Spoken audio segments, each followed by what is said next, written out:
Гостин во денешното неделно интервју е Давид Оберхубер, директор на ГИС, Германското друштво за интернационална соработка, организација која е присутна во стотина земји. Во Македонија работи главно на проекти поврзани со доброто владење, животната средина и правосудството. Господине Оберхубер, внимание во јавноста предизвика назначувањето на господинот Валтер Дефа, консултант за економски теми во земјава, нешто што го најави и германската канцеларка Ангела Меркел. Тој во земјава е од февруари. Кој е поточно неговиот ангажман во земјава? Mr. Defa started his assignment in half a year ago based on the agreement between Prime Minister Zaev and Federal Chancellor Merkel. He's working closely with our project teams, but primarily with the advisors from the Prime Minister's office. On the one side, on the strengthening the implementation of strategies and initiatives of the government. They are in the process of setting up a central monitoring unit, which is looking into strategic projects, into the progress of strategic projects, and then really working with the ministries on the fulfillment of the targets of the government structures. On the one side. On the other side, he's also bringing in the perspective from European integration with one specific program, the Smart Specialization Strategy, which is a tool of the European Union in the innovation policy, with the idea of bringing together innovative actors in society. And here the idea is to work with the ministries to set up a system which can really work on the implementation of this Smart Specialization Strategy. Ова вам ќе ви биде втора зима во Скопје, па и сами сте го почувствувале екстремно загадениот воздух. Ги знаете добро германските практики. Што според вас може да се направи за да се промени ваквата ситуација? Yes, air pollution is an issue in Skopje, obviously. The issue is multifold, and so we have to look on the one side in the industry, which has to fulfill national standards, and in the future also European standards, which are even higher.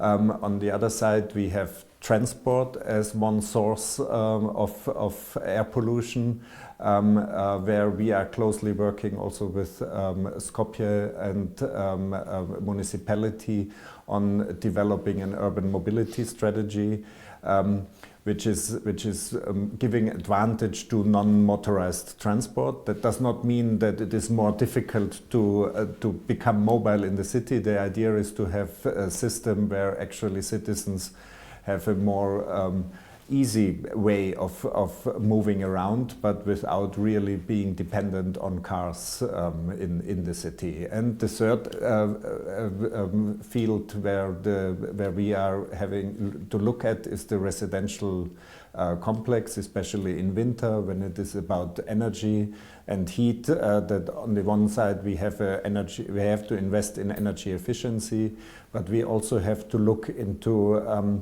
what we are utilizing for energy. Here the one topic we have to look at is energy poverty, for example, especially vulnerable and marginalized group of the society are actually the ones who are just not in the position to decide which means of heating they are using. And here the government has to develop strategies in exchanging also these means. For that we will bring in soon an expert on energy and air pollution and air quality to advise the city of Skopje to develop comprehensive systems in how to deal with that topic. Германија е земја која има сериозен пораст во искористувањето на обновливите извори на енергија.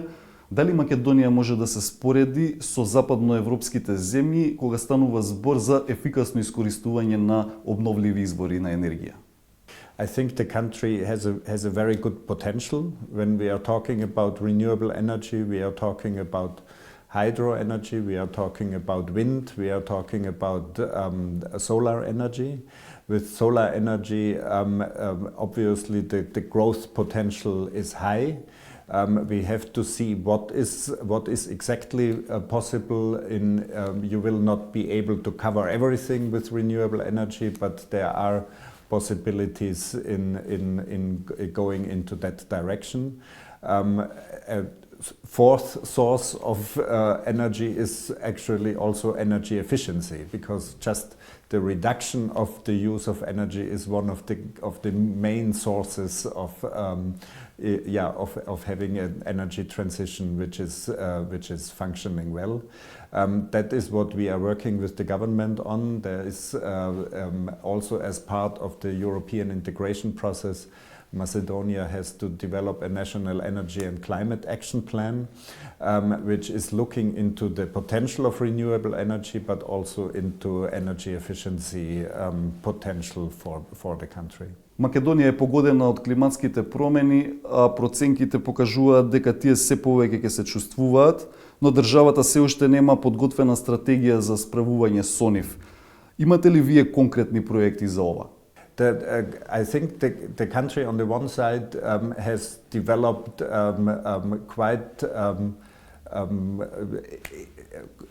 positive targets, so-called national determined contributions, which is part of the global United Nations process in the field of climate change, where North Macedonia has set up quite relevant mitigation targets, which it has to follow now. This is primarily related to energy, which we talked already about. The main issue for Macedonia will be also that it will be just affected by climate change. When we are looking into the current studies, for 2100, for example, we are expecting an increase of temperature by more than 6 degrees, and that means automatically that we will have more strong weather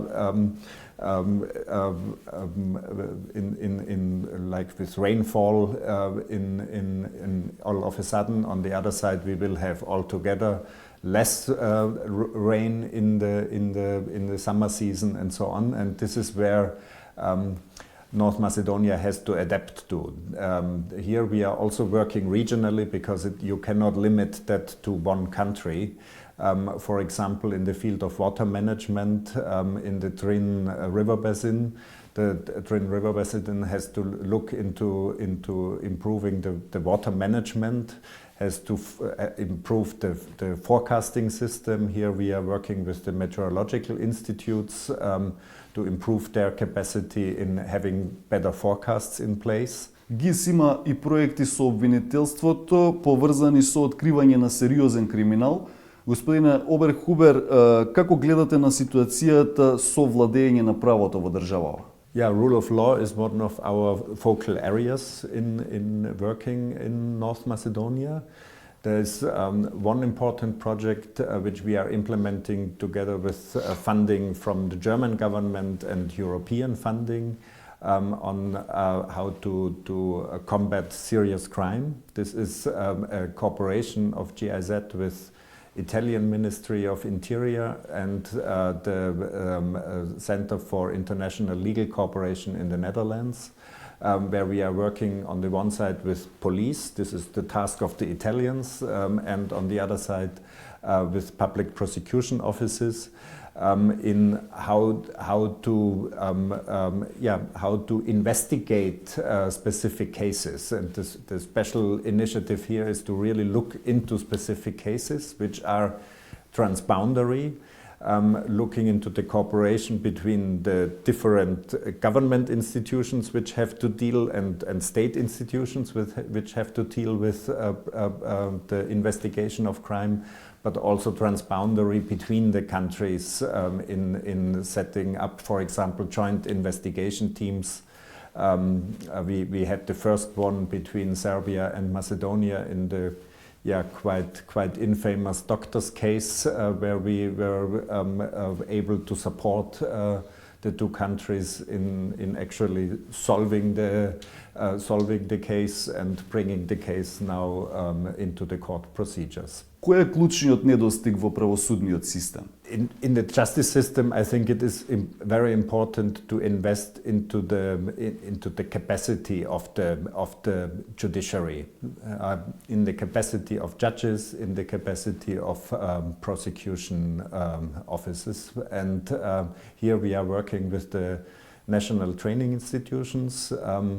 We are supporting them in managing the institution, but also in organizing up-to-date training for the judges and prosecutors to get them always on the level of latest development, and also to link these training institutions regionally with each other, because we are talking about relatively small countries. We are talking about crime which is usually transboundary. Therefore, we have to have a system which can actually work regionally. On the other side, we also have to look in the justice system that it is not.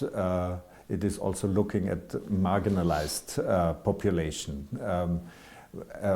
If I'm talking about marginalized population, we have to talk also about large groups like women, for example, who are less favored by law at the moment still. Here we are working with notaries, for example, if it comes to property registration, that women are strengthened in registration of property, which makes them also economically more independent. Makes them stronger in the society as a whole.